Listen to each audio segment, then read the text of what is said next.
Why do we fall हिल में continue करते हैं चैप्टर आज, ठीक है। तो आज अपन 3 टॉपिक डिस्कस करेंगे। एक तो organ specific and tissue specific manipulation, principles for treatment, principles of prevention. मतलब डिजीज़ के बारे में अपने पढ़े थे उस दिन, क्रॉनिक डिजीज़ के बारे में, इन्फेक्शियस डिजीज़ के बारे में, सब के बारे में उस दिन अपन ने पढ़ लिया था। तो उसके स्पेसिफिक क्या है और कैसे वो स्प्रेड होता है and how can be treatment कैसे मिलना चाहिए और प्रिवेंटेशन कैसे करना चाहिए, उसके बारे में पढ़ते हैं। The disease causing microbes enter the body through this different mean. तो इसका मतलब ये है कि माइक्रोबीज जो है, हर एक माइक्रोबीज एक जैसा नहीं होता है, सब अलग अलग जाता है। जैसे फॉर एग्जांपल अभी का आपने रिसेंटली, तो आपको पता ही है कोरोना के बारे में तो बहुत टॉपिक्स चलते ही है डेली, आप न्यूज़ में सब जगह पे सुनते ही हो। तो जैसा अभी वो वायरस कैसे जाता है, नोज के थ्रू या माउथ के थ्रू जाता है। तो ऐसे ही अलग अलग टाइप के वायरस, अलग अलग टाइप के bacteria, the mode of entering to the body is different. कोई मुंह से जाता है, तो कोई नाक से जाता है, कोई आँख आइस के थ्रू जा सकता है, कोई फूड के थ्रू जा सकता है। ऐसा मतलब अलग अलग कॉन्टेक्ट में अलग अलग, ठीक है। So the body is very large when this compare to the microbes, so there are many possibility place. तो बॉडी देखा जाए तो बहुत बड़ा है, तो किसी भी वे में जा सकता है। Do all microbes goes in the same tissue or organ, do you all go for different ones. तो ये अपन आज डिस्कस करेंगे कि सब एक ही जैसे जाता है, एक ही टिश्यू में जाता है कि अलग अलग टिश्यू में जाता है, अलग अलग बीमारियों का अलग अलग way of entering the microbes in our body, ठीक है। First, different species of microbes seen as evolved in the home different parts of the body. In the part, this selection is connected with their entry. If they entry from the air via nose, जैसे air के साथ होगा तो किस में जाएगा, knows के through जाएगा। And they were likely to go for lungs. Nose के थ्रू गया तो कहाँ जाएगा, वो लंग्स में जाएगा, ठीक है।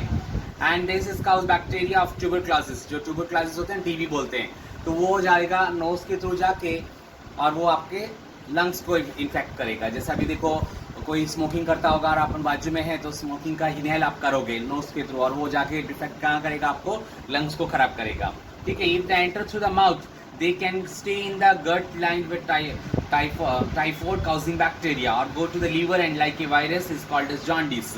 जैसे अभी बोला मैंने, बैक्टीरिया जो है शरीर के अंदर मुंह के थ्रू गया तो टाइफॉइड हो सकता है, या वो लीवर के अंदर चले गया तो वायरस, तो वो आपको जॉन्डिस, पीलिया बोलते पता है आपको, तो पीलिया होने का संभावना है। देखो अलग अलग वे में जा रहे हैं, अलग अलग बीमारियों को फैला रहे हैं। But in needn't always case any infection like HIV that comes into the body via sexual organ with the spread of lymph nodes all over the body. Malaria causing by microbes enter through the mosquito bite. जैसे HIV ads है, वो कैसे sexual organs के through जाते हैं, या infected person को, जैसे किसी पर्सन को HIV हो गया है, उसको एक इंजेक्शन लगाया, वही इंजेक्शन लेके दूसरे पर्सन, हेल्दी पर्सन को लगा दोगे तो उसका HIV इसमें आने का संभावना है। या उसका ब्लड निकाल के इसको ब्लड चढ़ा दिया तो भी उसको होने का संभावना है।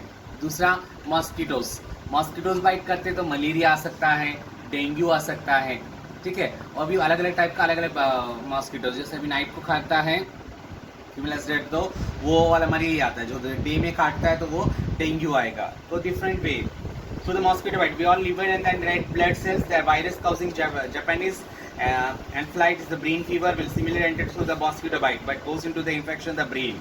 जैसे जापानीज जो एन्फ्लाइटिस मॉस्किटो है, वो काटने पर डायरेक्टली ब्रेन पे डैमेज करता है, फीवर ही आएगा उसमें भी, बट ब्रेन डैमेज कर देता है, उसमें डेथ होने का संभावना बहुत ज़्यादा होता है। The sign of symptoms and disease will be thus depend on the tissue of organ which is microbes target. If the lungs are target, then symptoms will be cough and breathlessness. जैसे lungs के ऊपर अगर वो bacteria effect कर रहा है तो lungs पे इफेक्ट आता है तो आपको ब्रीथलेसनेस, कफ आएगा, ये सब आएंगे। मतलब जिस टारगेट करेगा वैसे, जैसे ब्रेन पे टारगेट करेगा तो हेडेक बहुत आएगा, वॉमिटिंग्स होगा एंड फिट्स एंड अनकॉन्शियस में चले जाना, मतलब फिट्स आ जाता है ना, शरीर पूरा शेक हो जाता है, और अनकॉन्शियस में बेहोश हो जाना, ब्रेन के ऊपर इफेक्ट करेगा। तो we can imagine that what symptoms is sign affected and we will target the tissue, the function of carried out by the tissue and gain. तो इससे पता चलता है, सिम्टम्स को देख देख के अपन उसको पहचान सकते हैं कि उसको कौन सा बीमारी हुआ है। In addition to the tissues and effect on infectious disease, there will be other common effect. Most of common effect is depend on the factor of the body immune system activate respond to the infection. तो अभी जैसे अभी आपको तो ये topic तो clearly पता ही होगा, क्योंकि कोरोना है तो कोरोना सबको क्यों अफेक्ट नहीं कर रहा है। आधे लोग को घर में भी एक जने को आएगा तो 2 जने को हेल्दी पर्सन भी होते हैं, क्यों, क्योंकि उन लोग का इम्यून सिस्टम जो है पावरफुल है, तो इसलिए उसके ऊपर वो डिफेक्ट नहीं कर रहा है, ठीक है। In some cases the tissues of this infection leads to the very general seeming effect, for example HIV infection virus goes to the immune system and damage it. तो HIV का बीमारी क्या है, बस उसका इम्यून सिस्टम खराब कर देगा और इसको सब जहाँ से भी कोई बीमारी होगी वो एक्सेप्ट कर लेगा, ऐसा हो जाता है। तो ऐसे मतलब अलग अलग टाइप का अलग अलग डिजीज होता है। तो यही ऑर्गेनिक स्पेसिफिक एंटी इश्यूज के बारे में अपन ने डिस्कस किया। Next topic will come to the principle of treatment. Treatment कैसे करेंगे, कौन से सिद्धांत के ऊपर उसको ट्रीटमेंट करेंगे। तो what steps in your family when you are fall sick? Ever thought that you have sometimes feel bitter if they sleep for some time? When to the treatment is involved? जिस कभी कभी अपन sleep का ठीक नहीं हो तो थोड़ा rest कर लेते हैं, रेस्ट करने पर थोड़ा रिलीफ मिलता है। तो क्यों ऐसे?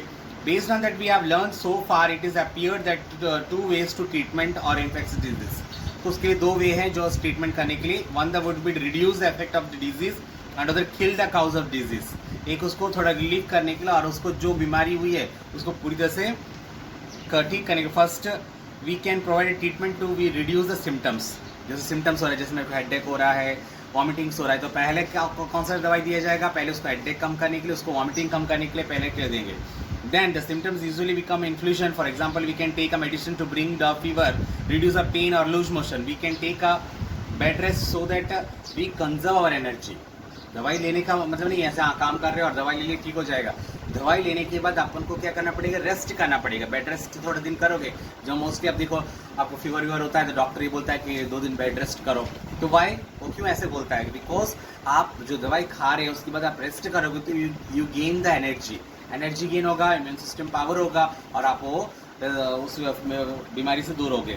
But this kind of symptoms directly treatment but it is not make infective microbes ghost away in this will not cure. For example we need to able to kill off the microbes. तो अपने जो शरीर में जो गया है माइक्रोबीज उसको पहले मारना पड़ेगा, तब जाके आपको वो रिलीफ मिलेगा। How will we kill the microbes? One of these use a medicine to kill the microbes. We have seen earlier the microbes are classified into the categories: the virus, bacteria, fungi, and protozoa. These groups of organisms will have some essential biochemical life process in the particular group of not shared with the other groups.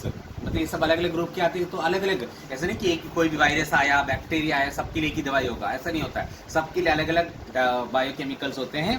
The pathway will not be used by us either. For example, our cell may make a new substance of mechanism different from the used by bacteria. We have find a drug that is a block the bacteria. जैसे bacteria से अपने अंदर बीमारी आई है तो वो bacteria को block करने की दवाई अपन को खाना पड़ेगा। And we have find the drug without affecting our own. This was achieving by the antibiotics. Antibiotics होता है, एंटीबायोटिक का टैबलेट्स दे देते हैं तो जिससे क्या होता है, ये फीवर ठीक होता है। ठीक है, जैसे on of the reason why make antiviral medicine are harder than the making the antibacterial medicine is a virus have few biochemical mechanism the when they enter our body use an machinery for their life process. तो अपने machinery की तरह अंदर जाने के बाद वो अपने जो काम है वो रोटेशन अच्छे से करेगा। For example the drug that keeps HIV infection under control. जैसा अभी HIV आ गया है उसको कंट्रोल करने की दवाई करना, मतलब उसको आगे बढ़ने नहीं देगा, बस कंट्रोल करने के लिए दवाई दे सकते हैं। तो लास्ट टॉपिक आते हैं आज के लिए, प्रिंसिपल ऑफ प्रिवेंटेशन। अब बीमारी आने से रोक के सकते हैं। तो मैं डायरेक्टली आपको बताऊं तो कोई ऐसे होता है जो वायरस से काउज होता है, ये सब चीज़ें होता है, तो उसके लिए ना वैक्सीनेशन दिया जाता है। जैसे देखो पोलियो, अपने इंडिया में तो पूरी तरह से पोलियो बंद ही हो गया, क्योंकि अपन हर साल में 2 बार पोलियो सबको पिलाने के लिए गवर्नमेंट ऑर्गेनाइज करती है। तो पोलियो का बीमारी का वो जो वैक्सीन है वो बच्चों को डाल दिया जाता है, इसलिए कभी लाइफ टाइम उनको पोलियो होने का संभावना नहीं है। तो ऐसे अपन प्रिवेंट करने का यही तरीका है, वैक्सीन दे देंगे। जैसे अभी कोरोना वायरस का वैक्सीन अभी तक आया नहीं है, तो इसीलिए अपन सब इन्फेक्टेड हो रहे हैं। अगर वही उसका भी वैक्सीनेशन आ जाएगा तो सबको वैक्सीन लगा दिया जाएगा, तो वो वायरस अपने शरीर पे इफेक्ट नहीं करेगा। अभी ऐसा नहीं कि पोलियो का वायरस ही नहीं है, वायरस तो होगा ही, बट सब लोगों ने इंजेक्शन ले लिया है, पोलियो डलवा लिया है, तो वो इन्फेक्शन अपने शरीर में जाने के बाद वो मर जाएगा, क्योंकि ऑलरेडी उसको मारने के लिए अपने दवाई ले चुके हैं। तो कोरोना वायरस को भी ऐसे ही अपन वैक्सीनेशन बन जाएगा। तो अगर वैक्सीन अपन डाल दिए शरीर में, बस वो शरीर के अंदर रहता है, जब भी कोरोना वायरस अंदर जाएगा वो वायरस को वो किल कर देगा, तो अपन को वो बीमारी नहीं आएगा। तो ये after that we have talked about the so far deals with the ride of infection some of the disease, but there are 3 limitation approaches to the infection disease. First that once a disease they are function damage may never recover completely. The second is that treatment will be take time. It is sometimes suffering from the disease like bed drying for some time even if we can proper treatment. The third that the person suffering from the infectious disease can survive as the source of where the infection may spread to the others. जैसे spread, अभी जैसे corona virus है, अभी एक आदमी को आ गया तो अपन उसको दूसरे पर्सन से कांटेक्ट से रोकेंगे, क्योंकि कांटेक्ट करेगा तो ऐसे स्प्रेड होता रहता है। तो ऐसे अपन प्रिवेंटेशन करने के लिए पहले उस आदमी को अभी क्या करें, सेल्फ क्वारंटाइन या नहीं तो एक रूम में उसको रख दे रहे हैं, तो जिससे कि वो प्रिवेंट दूसरे लोग को जाने से रोकने के लिए अपन ऐसे कर सकते हैं। और उसके बाद उसको उनको वैक्सीनेशन ये सब देने पर बाद में उस बीमारी को फैलाने का अपन रोक सकते हैं। तो ये आपको अभी तक का टॉपिक्स हुए हैं, ठीक है। तो अच्छे से एक बार आप रीड कर लेना चैप्टर, कुछ भी डाउट्स होगा तो मुझे पर्सनली मैसेज करके पूछ लेना।